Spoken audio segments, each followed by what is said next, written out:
दोस्तों क्या हो अगर आप क्लासरूम में बैठे हो और आपके सामने आपके टीचर का सर एक्सप्लोड कर जाए और उसमें से एक ऐसी डॉल बाहर आए जो आपको जबरदस्ती ऐसी गेम खेलने पर मजबूर कर दे, जिसमें अगर आप हारे तो सजा मौत होगी और जिंदा रहने के लिए आपको गेम को जारी रखना होगा। आज हम 2014 में आई एक मूवी जिसका नाम एज द गॉड्स विल है को एक्सप्लेन करेंगे।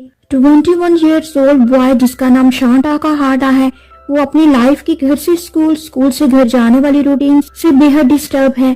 वो स्कूल से बहुत ज्यादा छुट्टियां करता है और हर वक्त वायलेंट गेम्स खेलता रहता है।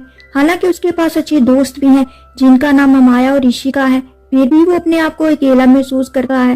एक दिन वो गॉड से शिकवा करता है कि हर चीज इतनी बोरिंग क्यों है, काश रियल लाइफ में भी इतनी ही ज्यादा एक्साइटमेंट, सस्पेंस और एक्शन हो जितना मेरी वीडियो गेम्स में होता है। इस लड़की की ये विश पूरी कर दी जाती है। एक दिन वो अपने क्लासरूम में बैठा होता है, टीचर उनको पढ़ा रहा होता है कि अचानक से उनके टीचर का सर एक्सप्लोड कर जाता है, जिसमें से एक रेड कलर का ड्रोमा डॉल का फेस बाहर निकलता है। टीचर वही मर जाता है। ऑटोमेटिकली सब डोर्स भी बंद हो जाते हैं। सब स्टूडेंट्स पैनिक करते हैं। वो क्लासरूम में भागने की कोशिश करते हैं, लेकिन जो भागता जा रहा है ड्रोमा डॉल उसे मारता जा रहा है। उनकी मौत उनकी ब्लड वेन्स एक्सप्लोड होने की वजह से हो रही है। बहुत से स्टूडेंट्स मारे जा चुके हैं और क्लासरूम में हर तरफ ब्लड ही ब्लड नजर आता है। एक स्टूडेंट ने इसी तरह की गेम एक बार खेली होती है, जिसमें जितना ज्यादा पैनिक होकर भागते हैं प्लेयर्स मरते जाते हैं और जो अपनी जगह पर खड़ा रहता है वही बचता है। ये बेसिकली एक डेथ गेम है। वो सब स्टूडेंट्स को कह रहा है भागना और मूव करना बंद करो, और जो अपनी जगह पर खड़ा रहेगा उसे कुछ नहीं होगा।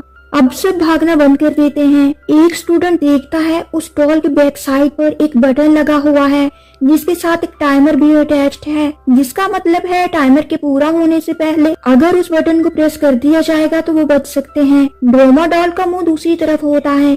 एक स्टूडेंट भागकर बटन को प्रेस करने लगता है तो ड्रोमा डॉल पीछे मुड़कर उसे भी मार देता है। अब इस क्लासरूम में सिर्फ 2 स्टूडेंट्स बचे हैं, शुन और उसका दोस्त। उनके पास सिर्फ 30 सेकंड का टाइम है। वो शुन से कहता है तो मेरे ऊपर जंप करके बटन को प्रेस कर दो। शुन डर रहा होता है, लेकिन उसका दोस्त उसे कहता है अगर तुमने ऐसा ना किया तो हम दोनों मारे जाएंगे। हमें टाइम पूरा होने से पहले जिंदा रहने के लिए बटन को प्रेस करना ही होगा। शुन उसके शोल्डर्स पर से होता हुआ डॉल के पास जाकर बटन को प्रेस कर देता है। वो दोनों बहुत ज्यादा खुश होते हैं, एक दूसरे के लिए विक्ट्री का निशान बनाते हैं। लेकिन ड्रोमा डॉल दोनों को देखती है और बताती है तुम दोनों में से सिर्फ शुन ही जिंदा रहेगा क्योंकि शुन ने बटन को प्रेस किया है। ये कहकर वो उसके दूसरे दोस्त को मार देती है। शुन को बहुत ज्यादा दुख होता है, उसके सारे दोस्त मारे जा चुके हैं। अब इसे एहसास होता है कि शायद जो फरियाद उसने गॉड से की थी ये गेम गॉड की तरफ से ही भेजी गई है, लेकिन उसने ऐसा तो बिल्कुल भी नहीं चाहा था। ये खून खराबा दोस्तों का इस तरह से मारे जाना। अब शुन क्लासरूम से निकलने का सोच ही रहा होता है कि उसके दोस्त इशिका भी वहां आ जाती है। वो बहुत बुरी तरह से डरी हुई है। वो शुन को बताती है कि सारे स्कूल में ये गेम खेली जा रही है। उसकी क्लास में भी ये गेम खेली जा रही थी और अपनी क्लास में इशिका ने गेम को विन किया है। वो दोनों पुलिस को कॉल करने लगते हैं, लेकिन बदकिस्मती से वहाँ पर सिग्नल्स भी नहीं है। वो एक सिलेंडर से ग्लास विंडो को तोड़ने लगते हैं, लेकिन यहाँ भी नाकाम हो जाते हैं। विंडोज नहीं टूटती। आसपास के सब डोर्स लॉक्ड हैं। बचने का कोई रास्ता नहीं है। सिर्फ इनको एक दरवाजा खोला मिलता है जो स्कूल के बास्केटबॉल जिम का है। वो वहाँ पर आ जाते हैं। जिम का डोर भी ऑटोमेटिकली खुद ही बंद हो जाता है। यहाँ इनको और भी बहुत ज्यादा स्टूडेंट्स मिलते हैं। ये सब क्लासेस के सर्वाइवल होते हैं। उनमें से कुछ ने माउस कॉस्ट्यूम पहना होता है और फ्लोर पर फिट द कैट पेट लिखा नजर आता है। तभी फ्लोर हिलने लगता है, ऐसे जैसे अर्थक्वेक आ गया हो। इस गेम का सेकंड लेवल स्टार्ट हो चुका है। अब फ्लोर में से एक रोबोटिक व्हाइट कलर की बिगेस्ट कैट बाहर निकलती है। वो इन सबको खाती जाती है। एक स्टूडेंट को खाती है, दूसरे को खाती है। सब स्टूडेंट्स उससे डरकर भाग रहे होते हैं। तभी उन स्टूडेंट्स की नजर एक बेल पर पड़ती है जिस पर एक टाइमर लगा होता है। उनको लगता है कि अगर with in the given period of time वो इस बेल को रिंग में डाल देंगे तो शायद इस रोबोटिक कैट से बच जाएं। लेकिन उनकी बैड लक के बास्केट कैट के नेक के साथ अटैच होती है। काउंटडाउन में सिर्फ 9 मिनट्स रह गए हैं। उन स्टूडेंट्स में से जो बास्केटबॉल का बेस्ट प्लेयर होता है वो इस बेल को रिंग में डालता है। जैसे ही बॉल बास्केट में गिरने वाली होती है, कैट इस बेल को अपने हाथों से पकड़कर रोक लेती है। अब कैट उसी बेल को उस लड़के पर फेंकती है जिसने बेल को फेंका था। वो लड़का दीवार में जाकर लगता है और वहीं पर मर जाता है। गेम दोबारा से शुरू होती है। शुन नोटिस करता है कि कैट सिर्फ उन्हीं स्टूडेंट्स को खा रही होती है जिन्होंने माउस कॉस्ट्यूम पहना हुआ है। वो सब माउस कॉस्ट्यूम उतार देते हैं। अब कैट उनको देखकर कुछ देर के लिए कंफ्यूज हो जाती है, लेकिन अगले ही पल वो दोबारा से इनको खाना शुरू कर देती है। इस भगदड़ में इशिका गिर जाती है। कैट उसकी तरफ बढ़ती है, वो इशिका को खाने ही लगती है कि शुन माउस कॉस्ट्यूम पहनकर कैट का ध्यान डाइवर्ट करता है। शुन एक साइड को जंप करके उससे बचता है। अब शुन नोटिस करता है कि माउस कॉस्ट्यूम पहनकर वो कैट की बातें यानी उसकी लैंग्वेज अंडरस्टैंड कर पा रहा है। शुन कैट को गौर से सुनता है। वो कह रही है, मुझे इचिंग हो रही है, कौन मुझे इचिंग करेगा, मुझे सोना है। शुन जल्दी से उसकी बैक पर जंप लगाता है और उसे इचिंग करता है। अब सब स्टूडेंट्स मिलकर कैट को इचिंग करते हैं। कैट सो जाती है। कैट के सोते ही सब स्टूडेंट्स में झगड़ा होना शुरू हो जाता है, क्योंकि उनको लगता है इस गेम के पहले लेवल की तरह इस गेम का विनर वही होगा जो बेल को बास्केट में डालेगा, बाकी सब मारे जाएंगे। इसलिए हर कोई चाहता है कि बेल को वो बास्केट में डाले। उनके शोर की वजह से कैट उठ जाती है और सब स्टूडेंट्स को फिर से मारना शुरू कर देती है। शुन को एक आइडिया आता है। वो बेल को और एक बाल को एक जैसे कपड़े में रोल अप करता है। कैट को समझ नहीं आ रहा कि उनमें से कौन सी बाल है और कौन सी बेल। इशिका से गलती से बाल ओपन हो जाती है। कैट को पता चल जाता है कि बेल कौन सी है। वो शैतानी हंसी हंसती है। इशिका और शुन बाल और बास्केट फेंकते हैं। शुन का निशाना छूट जाता है। बेल बास्केट में गिरते गिरते रह जाती है। तभी स्कूल का सबसे स्मार्ट लड़का वहां आ जाता है, जिसका नाम अमाया है। वो बाल को पकड़कर रिंग में डाल देता है। अब वो तीनों जीत चुके हैं। अमाया उनको बताता है कि ये एक डेथ गेम है और इस डेथ गेम को सिर्फ वही लोग जीतेंगे जो ताकतवर और स्मार्ट होंगे। इतने में कैट के मुंह से व्हाइट स्मोक निकलना शुरू हो जाती है, जिससे वो सब बेहोश हो जाते हैं। सीन शिफ्ट होता है। स्कूल से बाहर की दुनिया दिखाई जाती है। हर न्यूज चैनल पर इस गेम को रिपोर्ट किया जा रहा होता है। लोगों में अपने बच्चों को लेकर फिक्र बढ़ रही है। अब वो सारे बच्चे क्यूब में हैं। उस क्यूब के अंदर पहुंचने के लिए हेलीकॉप्टर्स जा रहे हैं ताकि बच्चों को रेस्क्यू किया जा सके, लेकिन कोई भी कुछ नहीं कर पा रहा। इधर एक आदमी जो कि होमलेस है, वो एक रेडियो को टच करता है जो कि खराब है, लेकिन इस आदमी के टच करते ही वो रेडियो खुद ब खुद चलने लगता है, जिससे हमें ये लगता है कि शायद ये होमलेस आदमी कहीं ना कहीं इस डेथ गेम से कनेक्टेड है। इधर जैसे ही इन स्टूडेंट्स को होश आता है तो वो देखते हैं वो किसी नई जगह पर आ चुके हैं, मतलब तीसरे लेवल का आगाज हो चुका है। शुन को अपने सामने अपनी एक ओल्ड फ्रेंड नजर आती है जिसका नाम टाकुमी है, मतलब ये भी इस गेम की एक सर्वाइवल है। इतने में वहाँ पर एक और लड़का भी आ जाता है जो कि बहुत ज्यादा इंटेलिजेंट है। उनके अलावा भी बहुत से सर्वाइवल वहाँ पर मौजूद होते हैं। इतने में वही लड़का एक बोर्ड को देखता है जिस पर लिखा होता है कीज को ढूंढो और यहाँ से निकल जाओ। इतने में डोर ओपन होता है जिसमें से 4 डॉल्स अंदर आती हैं। वो डॉल्स उनको बताती हैं कि यहाँ से निकलने के लिए उनको इस गेम के पहले 2 लेवल की तरह विन करना होगा। अब वो डॉल्स उनको गेम के इस लेवल के रूल बताती हैं कि तुम में से एक एक करके सबको बारी बारी आंखों पर पट्टी बांधकर यहाँ पर बैठना है। हम सब तुम्हारे इर्द गिर्द सॉन्ग गाते हुए घूमेंगी। जैसे ही सॉन्ग खत्म होगा तुम्हें अपने पीछे वाले डॉल का नाम सही बताना होगा। अगर तुमने ठीक नाम बताया तो तुम जीत जाओगे, गलत नाम बताने पर तुम हार जाओगे और हारने पर तुम्हारी सजा मौत है। सबसे पहले उसी इंटेलिजेंट लड़के की बारी आती है जिसने बोर्ड को पढ़ा था। डॉल्स उसके इर्द गिर्द गाते हुए घूम रही हैं। सॉन्ग रुक जाता है। डॉल्स उससे पूछती हैं अपने पीछे वाले डॉल का नाम बताओ। वो नाम रॉन्ग बताता है, जिस पर एक डॉल के फोरहेड से रेड लाइट निकलती है और इस लड़के को मार देती है।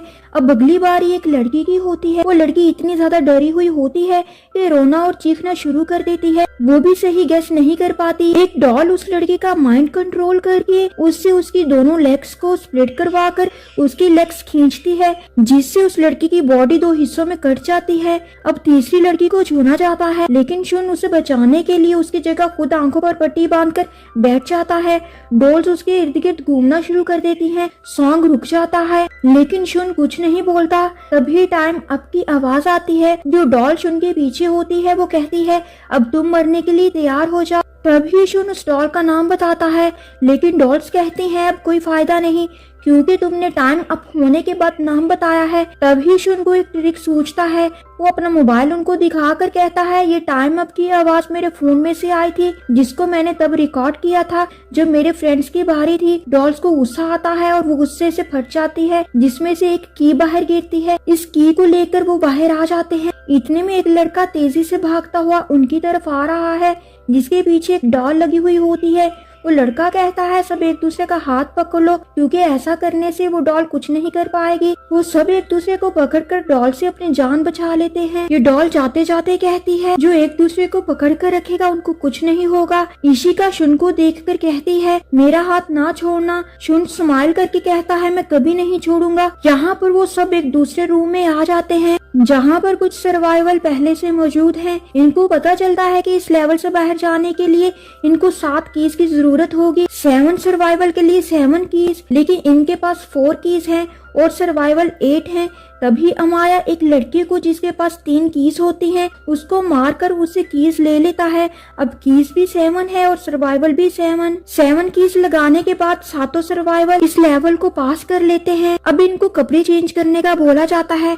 वो जैसे ही कपड़े चेंज करते हैं वो इस गेम के नेक्स्ट लेवल में पहुंच जाते हैं। यहाँ पर फिर से सीन शिफ्ट होता है। इस क्यूब के अंदर जो कुछ भी हो रहा है सब कुछ लाइव टेलीकास्ट हो रहा है। सारी दुनिया इस खतरनाक खेल को देख रही होती है। अब सब सर्वाइवल एक आइसलैंड में है जहाँ एक व्हाइट बियर उनके साथ ट्रूथ गेम चैलेंज खेलता है। वो कहता है तुमसे जो भी पूछा जाएगा अगर तुम लोग सच बोलोगे तो जीतोगे और जो झूठ बोलेगा वो मर जाएगा। वो सबसे पूछता है तुम्हारा फेवरेट फूड कौन सा है। सब अपना फेवरेट फूड बताते हैं, लेकिन बियर कहता है तुम में से कोई तो ऐसा है जो झूठ बोल रहा है। सब एक दूसरे को एक्यूज करना शुरू कर देते हैं और एक लड़के को जिसको सब मिलकर एक्यूज कर रहे होते हैं बियर उसे मार डालता है। अब बियर नेक्स्ट क्वेश्चन पूछता है।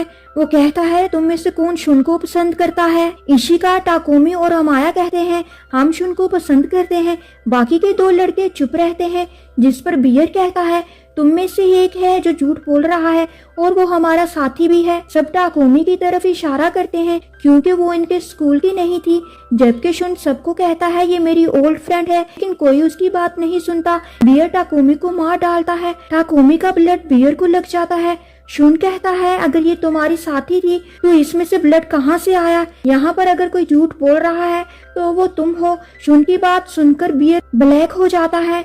इस तरह से ये लेवल भी खत्म हो जाता है और ये सब इस लेवल के विनर्स होते हैं। अब वो नेक्स्ट लेवल में पहुंच जाते हैं जो एक टेम्पल की तरह दिखता है। यहाँ पर एक रशियन वुडन डॉल आती है जिसमें से 2 और डॉल्स निकलती हैं। सबसे पहले तो वो इन सर्वाइवल्स को यहाँ तक आने के लिए कंग्रेट्स करती हैं। फिर वो बताती हैं ये इस गेम का लास्ट लेवल है। फिर वो तीनों अपना नाम बताती हैं। एक का नाम फिटनेस है, दूसरी का नाम इंटेलिजेंट है, जबकि तीसरी का नाम इमेजिनेशन है। इस गेम का नाम किकटा कैन है। इस गेम में एक डेविल बनेगा और बाकी 4 विक्टिम्स बनेंगे। डेविल इन 4 विक्टिम्स को ढूंढेगा और उनका फेस देखकर उनका नाम पुकारेगा, फिर इनको कैद करेगा। इस तरह वो कैन को किक करके विनर बनेगा।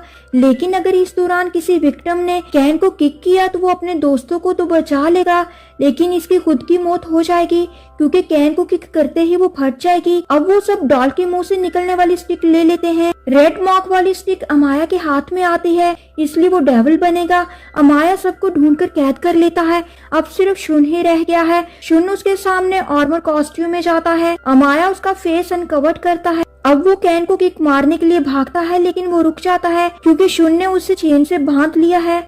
शुन अब टेम्पल से नीचे को कूद पड़ता है। माया भी उसके साथ खींचा चला जाता है। शुन उस कॉस्ट्यूम से बाहर आकर एक साइड से ऊपर को चढ़ जाता है। वो अमाया को मारना नहीं चाहता, बस अपने दोस्तों को बचाना चाहता है। शुन और अमाया दोनों भागकर इस कैन को किक मारने लगते हैं, लेकिन शुन जीत जाता है। सूरज डूबने से पहले शुन ने कैन को किक मारी है, लेकिन ये क्या, कैन तो फूटती ही नहीं। डॉल्स उनको बताती है ये सिर्फ एक जोक था। अमाया एक डॉल को पकड़कर कहता है मैं नहीं मर सकता क्योंकि मुझे गॉड ने चूज किया है। वो डॉल्स कहती है तुम में से कोई भी नहीं मरेगा। अब वो सब खुश हो जाते हैं। उनकी खुशी को सेलिब्रेट करने के लिए आसमान पर रोशनी होती है। उन सबको आइसक्रीम दी जाती है। शुन इशिका को अपने दिल की बात बता देता है। उनकी आइसक्रीम खत्म हो जाती है तो आइसक्रीम स्टिक पर जीतने वाले का नाम लिखा होता है। इशिका और बाकी 2 लड़कों को मरना होगा। सिर्फ अमाया और शुन ही विनर्स हैं, बाकी सब मर जाते हैं। गेम खत्म हो जाती है। ये वापस अपनी दुनिया में आ जाते हैं। सारा सिटी इनको वेलकम करता है। वो इन दोनों को सन ऑफ गॉड कहते हैं। अमाया तो बहुत खुश होता है, लेकिन शुन बिल्कुल भी खुश नहीं है। वो कहता है गॉड नहीं है। तभी वो डॉल नजर आती है जो कहती है गॉड है। इतने में वही आदमी जो होमलेस था वो नजर आता है और यहाँ पर मूवी का एंड हो जाता है।